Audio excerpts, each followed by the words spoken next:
everyone, welcome back. It's Moa, aka Swedish Whiskey Girl, and today I'm here with an English whiskey. And I'm so excited to try these 4 expressions from Spirit of Yorkshire. And these 4 that I have in front of me are all single malts, and they're part of the range of Filey Bay, which is going to be the name of all of the single malts that come from the distillery. The first 3, which is the second release, the Moscatel Finish and the STR Finish, they are all bottled at 46% ABV. And then we also have a special bottle, one of their first special releases that would have been for their Yorkshire Day, which unfortunately got cancelled due to the current situation in the world. But it's their Yorkshire Day 2020, so I'm very much looking forward to trying all of these. The only Spirit of Yorkshire expression I've tried before is the Moscatel Finish, but I also tried it in a lineup of other whiskies. It's going to be very interesting to just focus on this distillery. And they have a really interesting approach. They have what they call a field to bottle kind of approach. So their barley's locally grown, and of course they have the water source on hand, and they have a lot of control of every step on the way to becoming their whiskey. They also have a bit of a special distillation. And one of the co-founders of the distillery, David Thompson, was actually kind enough to give me a call the other day to explain a little bit more about their distillation. Because what they did, they produced 2 different distillates. One, they go through 2 pot stills, like normal. They have 4 sides copper pot stills, so they're made in Scotland, so quite similar, but of course, specially made for the distillery, but quite similar to other pot stills you'll find in Scotland, for example. But they also have a rectifying column still that is working in tandem with their spirit still. And this is where it gets a little bit tricky, because it's they do their first distillate, which is that pot still one. It's a little bit oilier, a little bit heavier, but if you go through the rectifying column still, you also get a little bit of a lighter spirit because you get more copper contact. So they also do that distillate, which is a little bit lighter. It just means, I'll try and put a photo up here so you can see it if you understand it better that way.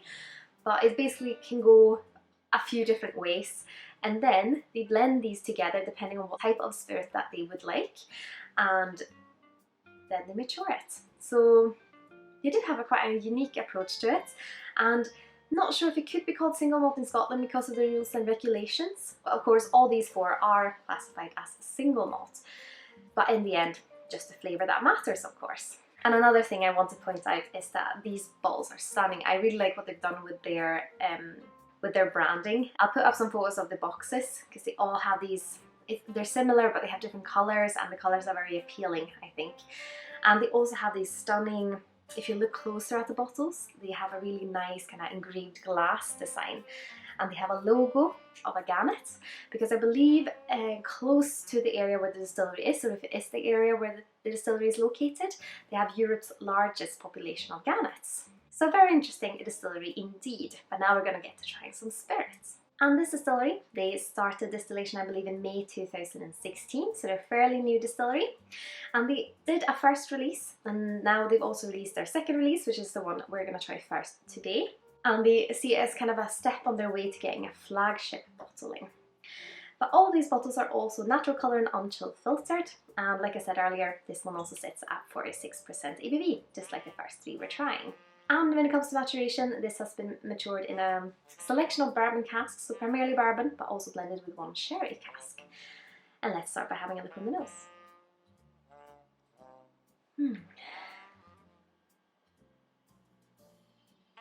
Definitely a good place to start.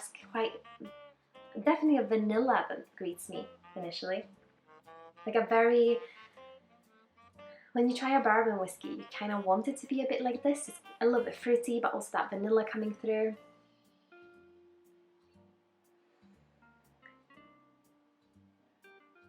Maybe a bit of lemon peel, that kind of citrusy fruitiness, but and a little bit malty, but I think the malt is underneath the fruitiness, so it's more fruity and more vanilla that is on top of it. Yeah, I think it's a little bit citrusy because it has almost a note that would make me think of something slightly sour, which is very intriguing. And it's, I mean, if you say that you're trying sour whiskey, that might not sound so nice, but it's more this feeling of the fruitiness if you get what I mean. I also love sour candy, so sour is a note that I'm often quite drawn to. A little bit floral as well, it's like a floral vanilla. But let's have a little taste. Cheers!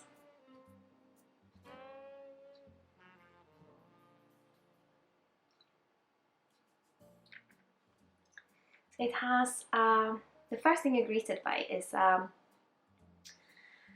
murky maltiness, which is one of my favourite kinds of maltiness, because sometimes when it gets too malty, it just gets a little bit dry and almost a little bit chewy, like porridge, and I much prefer this type of maltiness because it is slightly dry, but it also has this kind of earthy, murky fruitiness. So not fresh fruitiness, but like a murky fruitiness that like, it makes me think of caves.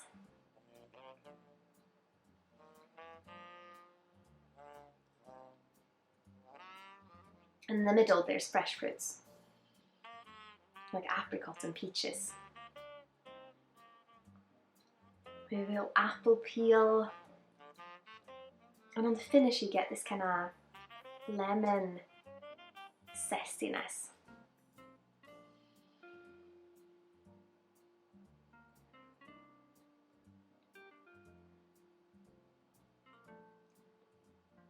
There's that kind of murkiness, and then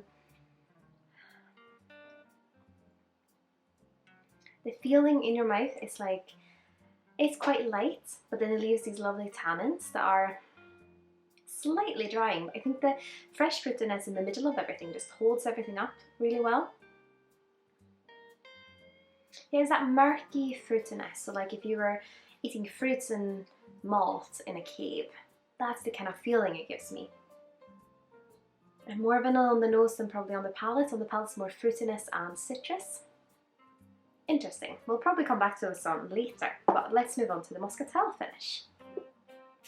Also 46% ABV, and it was initially matured in 200 litre bourbon casks before transferred into 250 litre hogsheads that previously held Moscatel wine from Spain that had been maturing in the cask for 10 years. And of course, Moscatel is a sherry, but this might not be necessarily the sherry that you might think of when you hear sherry maturation in whiskey. Moscatel is made from a Moscatel grape, and they tend to be a little bit more, like if you think sherry, you usually think Oloroso and PX perhaps. They're quite dark, quite more raisiny. Oloroso is a bit drier, PX is quite heavily sweet. I usually describe it as molten alcoholic raisins. But Moscatel is a bit more on the kind of yellow-orange side, with those kind of like honey, apricot, peaches, a little bit that kind of character, if that makes sense. So it's sherry matured, but not generally the sherry that you think of initially when you think of sherry maturation when it comes to whiskey. But let's have a little nose. Ooh, what is that? It almost makes me think of like clementines or tangerines. And I wanted to initially say tropical, but it's like a cold climate tropical. Like if you cut up peaches and you stand on a beach with a cold breeze. Maybe if you stand on Filey Bay, because of course this single malt range is named after the local beach for the distillery. I think you can actually see it from the distillery, called Filey Bay. And it's, yeah, maybe if you stand on Filey Bay and you cut up little peaches and you eat them and you feel this cold breeze, that's the kind of nose I'm getting. But it's also underneath something really warming. So it's like maybe warming honey. Slightly tropical, but it's that kind of not very punchy tropical. It's just very light and pleasant. But let's have a taste. Cheers.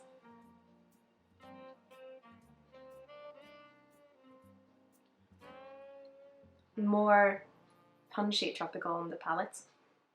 Still has that maltiness underneath, but I think the maltiness, the fruitiness make the maltiness so much pleasant, or more pleasant.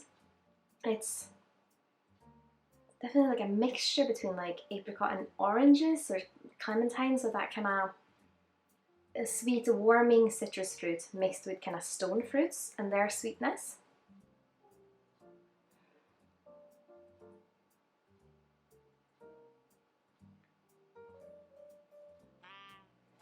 Quite sweet, quite golden in a way, but like orange golden, so it's almost like a honey sweetness there as well.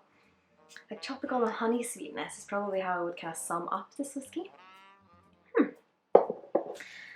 Let's move on to the STR. Also sits at 46% ABV, and of course, when the distillery started, they were mentored by the late Jim Swan, and he's of course a big fan of these STR casks. And STR of course stands for shaved, toasted and recharred. And this specific STR cask, they tend to be red wine, but these are ex-Rioja from Spain, so it's a red wine from Spain basically. And I'm always quite intrigued by STR casks because they do some really interesting things to whiskey, and I think a big reason why a lot of people, or a lot of distilleries that are quite new, use STR casks is that you can get quite a big kick of flavour in the first, like really, in quite a short period of time basically.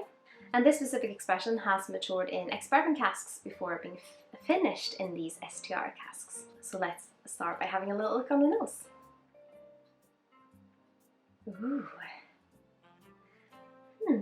That's very nice.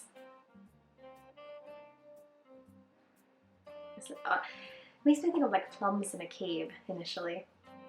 It's quite dark, it's quite... I really want to say dignified, but I had a conversation with a friend yesterday and he said he was talking about tasting notes and how they can be a little bit quirky and a bit crazy sometimes. And he said, well, I've never ever described the whiskey as dignified. And but yep, here I am, Ali, describing a whiskey as dignified, because that's the kind of feeling I get from it.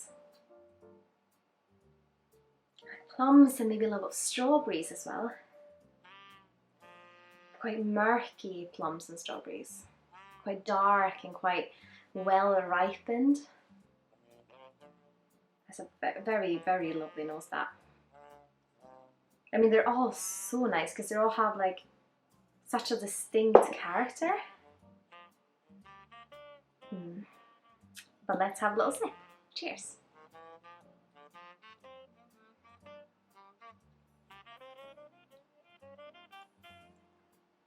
More tannins on this one. It's a little bit more charry. It has a big fruitiness. And I think what you generally tend to find in STR influenced whiskies is this kind of charriness and the fruitiness that is like just lifted.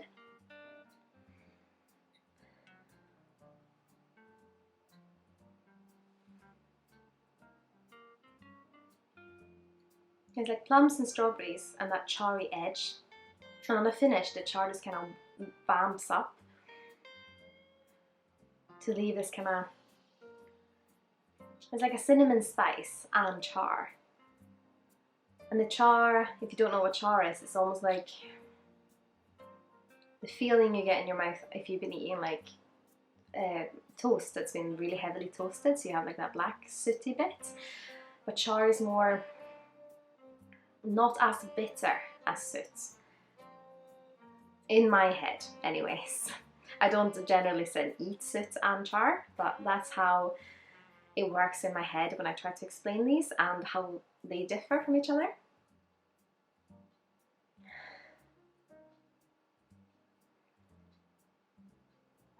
If you like a really fruity whiskey, and it's like those kind of darker fruits, like a little bit more red and black colours, and you want something that also has a bit of a charry note to it, which I think adds just another dimension to the whiskey, then you should check this one out. I am of course going to retry all the whiskies and kind of sum them up after trying this last one, which I'm super excited about, and we'll have a little look. So far I'm just so happy I got to try them. It's let's see what the last one's like. So this is the Yorkshire Day 2020, and this one instead sits at 55% ABV. So these Yorkshire Day releases are supposed to be an annual thing, and it's of course such a shame that they had to cancel their Yorkshire Day this year, but hopefully there'll be one next year instead. And this is an expression that uses predominantly their column distillates. I'm not sure about the middle two, but I know that the first one, so the second release one, uses a combination of both. But this is predominantly column distillation. It's been matured in both Pedro Jimenez sherry casks and bourbon casks, and started maturing in 2016 when they got started. And this has also then been married together in those STR casks. So sounds like this is going to be a big kind of punch of flavour, but we'll have a look on the nose. The PX aroma is the first thing I'm getting. That raisin mixed with dried fruits. Also feels a bit tropical. But yeah, it's kind of those sherried flavours that come through. Quite sweet, quite dense, quite dark.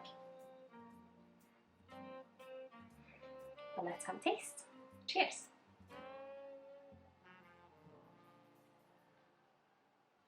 Ooh. This is probably the most dense one out of the four. It's the PX character, I think, is coming through in a lovely way, but it also has a bit of that charry element that you got from the STR. It just feels a bit denser and a little bit heavier, a little bit sweeter, I'd probably say. So I think the STR felt a little bit fresher. I'm gonna try it again in a second just to see.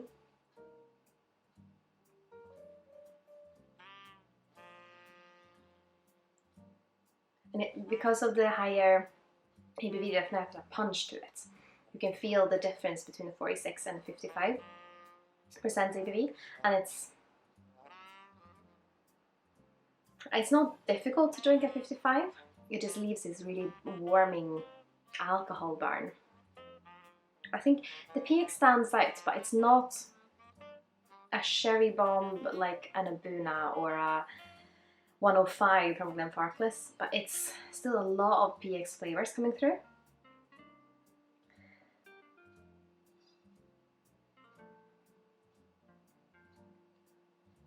But it also has a bit of a fresh note, which of course could come from the bourbon, and it's just like a little kick. So you try it and you get PX, which is that kind of sticky, sweet, dense, fruity, dried fruitiness.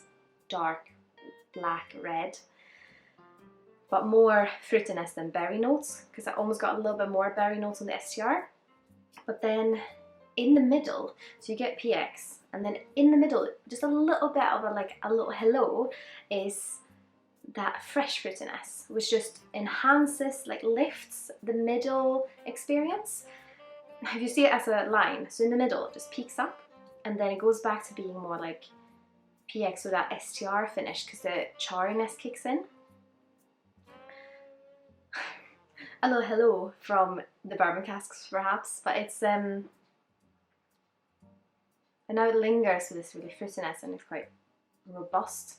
I am going to add a little bit of water to this, if I can find my little, yeah, there we go. We'll have a little look what happens.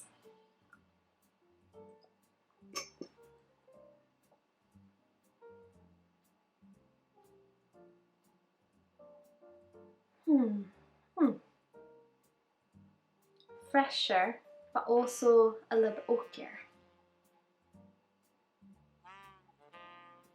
It's kind of oakiness that reminds me of, I never know this word in English and it annoys me every time.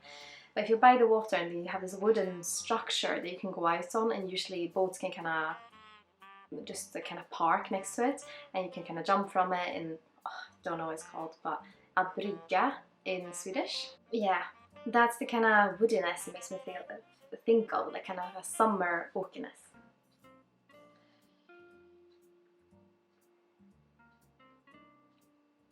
Oh, adding the water just give the flavours such a kick.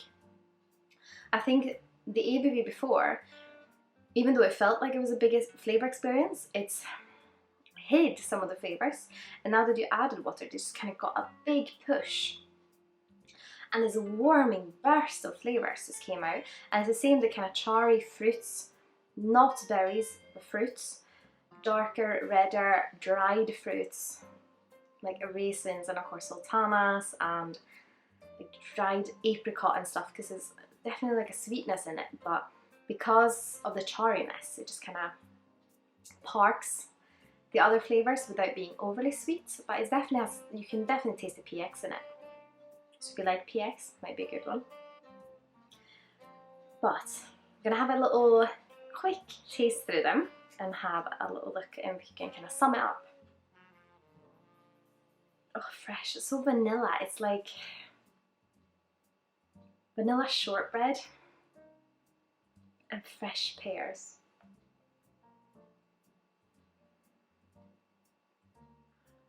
This feels so fresh after having the STR and the Yorkshire Day. Yeah, fresh and still a little bit of that murky malty note, but sweet and fresh. The Moscatel.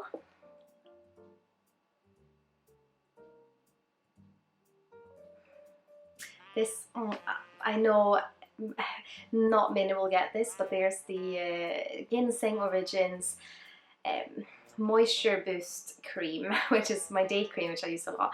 I always do this to skincare because it's so easy to kind of connect aromas. But it smells of orange, and it has this lovely sweet fresh orange notes. Now it just feels like very kind of clementine oranges.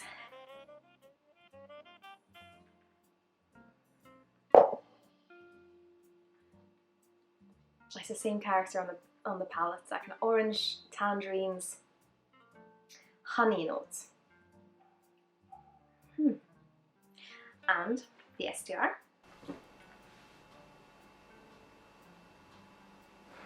The STR is definitely darker. The first two are so fresh, and then this one, it was still fresh, but it's just darker. It almost makes me think a bit of ice cream as well, like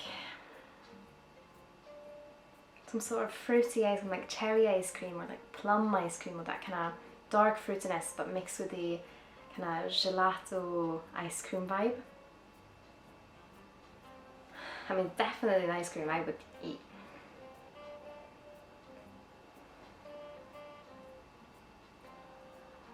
I mean, it does have a fresh element of that fruitiness to it. And then the charry note just makes it feel more robust as well. That nice charriness is not very vegetal and not very bitter. I mean, it has a bitter element to it, but overall it also feels so fresh. And on the last one, the Yorkshire Day 2020, which of course has a little bit of water in it now. I'm curious to see the differences here. I would say the Yorkshire Day has more of a PXy nose, and the Filey Bay is more like that kind of strawberry, ice cream, plum note. Like it's a little bit fresher, and the PX is a little bit sweeter and a little bit denser in its sweetness. Definitely more like a sherry-esque. And on the palate as well, it's kind of this big, like it's a big flavour, but it has, like, you try it and you get like, oh, I recognise that, that's the PX, and then it's like a little bomb of flavour just goes off and everything just kinda comes out. I mean, they're all lovely, but I wonder, I'm trying to find which one is my favourite. Now I get that ice cream note on this as well. Like orange sorbet, perhaps.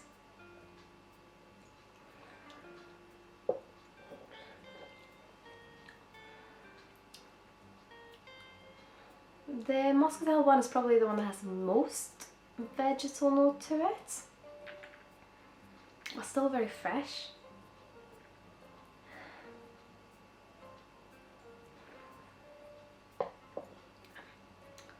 I really like the second release, because at the moment I'm just such a big fan of that bourbon influence. And of course I had the kind of influence of sherry as well, but primarily bourbon, and it's a lovely one. But also the STR, I mean, there's something about that plum strawberry ice creaminess with it. I don't know if I can choose between those. I mean, the second release and the STR are probably my favourites, because they just had this lovely freshness about them. I think they're fascinating, and I can't wait to see what Filey Bay and of course the Spirit of Yorkshire distillery are going to do in the future. It seems like a fascinating distillery. And of course thank you to David and the team for sending me the bottles and for answering my questions about your distillation. I would of course love to hear what you think. Have you tried Filey Bay? Which one is your favourite? I'd love to hear it. And of course if you've tried the first release perhaps as well, please put your thoughts and your comments in the section here below. And of course, if you like what I'm doing here on YouTube and my other social channels, I would of course be absolutely over the moon if you consider using my affiliate links the next time you're shopping with either Master Malt, the Whisky Exchange or the Scotch Malt Whisky Society. All the information you'll find in the description here as well as links to my YouTube. Nope, you're already on YouTube, but as well as links to my Patreon, my website, my Instagram, and my Teespring shop if you're interested in that. And of course, a massive thank you to my wonderful supporters on Patreon. I'm so grateful that you want to continue to support me on my whiskey journey. But of course, I hope you've all had an absolutely wonderful day. Slán Skål.